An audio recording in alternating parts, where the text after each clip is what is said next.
Hello, and welcome to the Fort Collins Symphony Open Notes podcast. Today I'm talking with composer Jim David about his new piece, Ostinato Fantastico, that we will be premiering on October 1st, 2022, with the Fort Collins Symphony.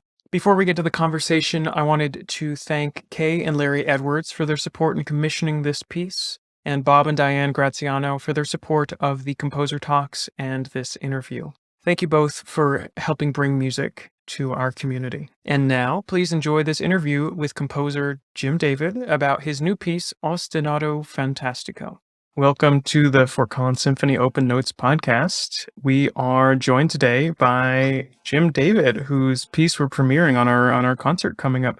Jim, thanks so much for being here. Oh, it's my pleasure. Could you give a quick overview of who you are and what you do?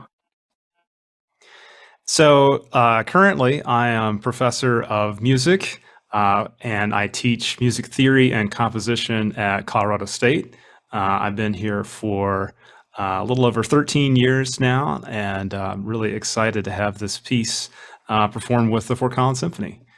Yeah, so we're getting around to it in 2022. This was supposed to be premiered in May of 2020, but we all know why that concert was canceled. So we're super excited to finally be doing Yes. it. And like you said, this is a piece you wrote for us. So you wrote it for the Fort Collins Symphony. And we're going to talk about that today. Could you give us a quick intro to? We should probably say the name of the piece, but I'll let you introduce it. Sure. Yeah. So the piece is called Ostinato Fantastico, which is, well, we'll probably talk a little bit more about what an ostinato is, but essentially it's a repeated repeated rhythmic pattern. And a piece is sort of an exploration of many, many different ways to exploit a repeated rhythmic pattern like that. And it's based on a lot of my favorite pieces for orchestra, particularly a lot from the 20th century. Some composers that you might be familiar with, including Rimsky-Korsakov, who's also featured on the same concert. And it was just a really exciting journey to write something that was really demonstrating as many different orchestral techniques as I could, and many different exciting ways to exploit the orchestra. That was kind of the main purpose of the piece, since that's what Maestro Kenny kind of asked of me for it. And it was just a real thrill to write it, but then kind of a bit of a disappointment to have to wait so long for it to be premiered. But I'm definitely very, very thrilled to finally be hearing it in the next few weeks here. The title itself, I actually completely stole from another composer. His name is Blas Ateratura. He's a Colombian composer who actually I worked with when I was in the American Wind Symphony Orchestra back in 1998, actually. But I love that title so much that I said, one day I'm going to write a piece that has that in there, and this seemed like a good chance to do that. So that's the most basic introduction to it there. Yeah, and since you mentioned that we're playing the Rimsky-Korsakov Capriccio Español, which is based on Spanish dances, one of the other pieces, Encuentros, by Mexican composer Samuel Ziman, that we're doing is very, very dance-inspired and also very rhythmic. So this is going to be a really, really engaging concert, body and rhythm-wise. Absolutely. I'm looking forward to it.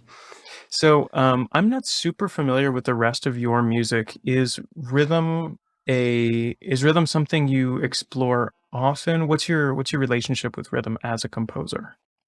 Sure. I mean, I very much am always been engaged by rhythm. My brother and my father were actually both drum set players, and jazz is a big part of my background growing up. And particularly Latin jazz really, really influenced me a lot. So that kind of plays out in almost everything that I write. I mean, it's kind of unavoidable.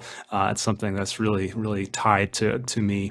And I've really explored a lot of different ways to work with that, looking at the music of a lot of 20th and 21st century composers. You'll certainly hear some elements of Stravinsky and Bartok in there. Of course, made a lot of huge innovations in rhythm. But more recent composers like, say, John Luther Adams, Georges Ligeti was a huge influence on me as well. So there's a lot of people in there, but just a real passion for rhythm and how to work with rhythm is something that I just kind of can't help myself with. And this piece is definitely all about that. Hmm. Awesome. Before I got into classical music, I came from a rock band background, and so what I really appreciate about is the drivingness of the rhythm and the kind of grooviness of it, and the real forward moving. Like this is not like sleepy, boring classical music at all. Right, and that I mean that progressive rock sort of thing is definitely an influence there for me. Certainly, some I was a big Led Zeppelin fan for a long time, and Rush and Emerson, Lake and Palmer, all that sort of Yeah. thing definitely kind of comes out. I like those rock bands that kind of straddle the lines between classical and rock and that sort of thing. So. I really like if we can dig into a couple of the details of the piece. I really like right at the beginning, like you get us set and you get us kind of comfortable, and then by like measure 8, you like throw that off. Yes. But then because we have the ostinato, because that music keeps repeating, like that initial like knocking us off, we get used to that until you knock us off again.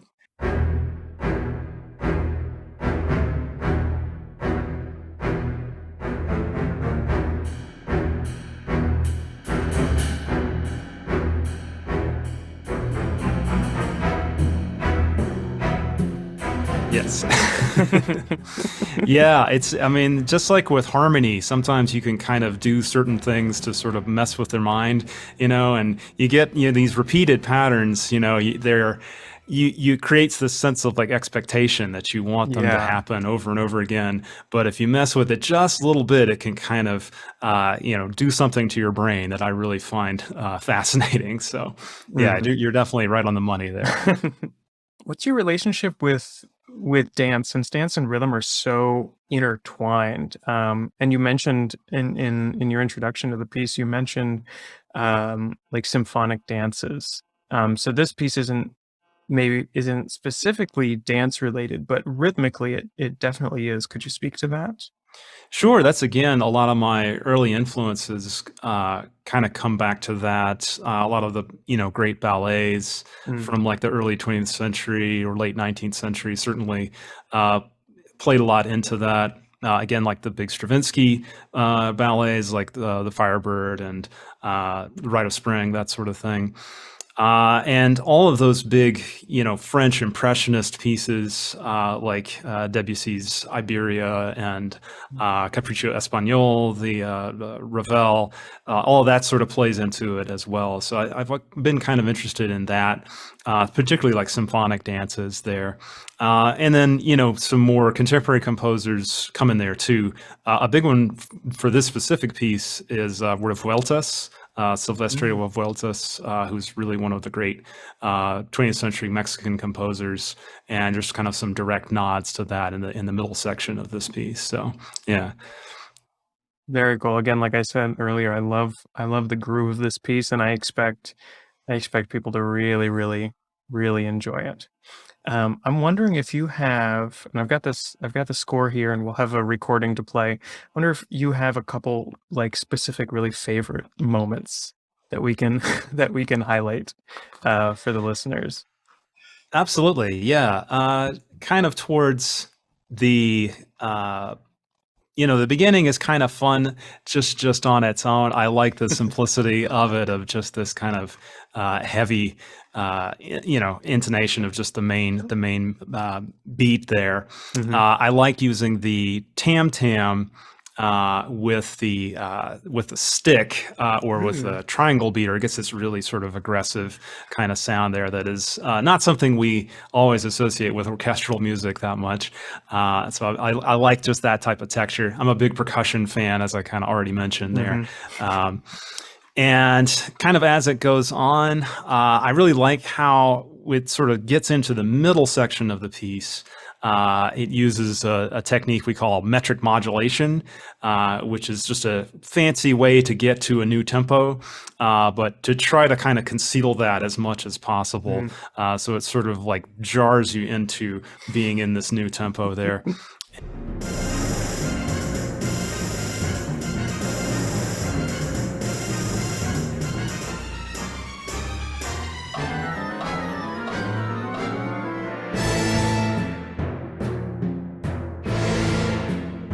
And so, yeah, I particularly liked that one.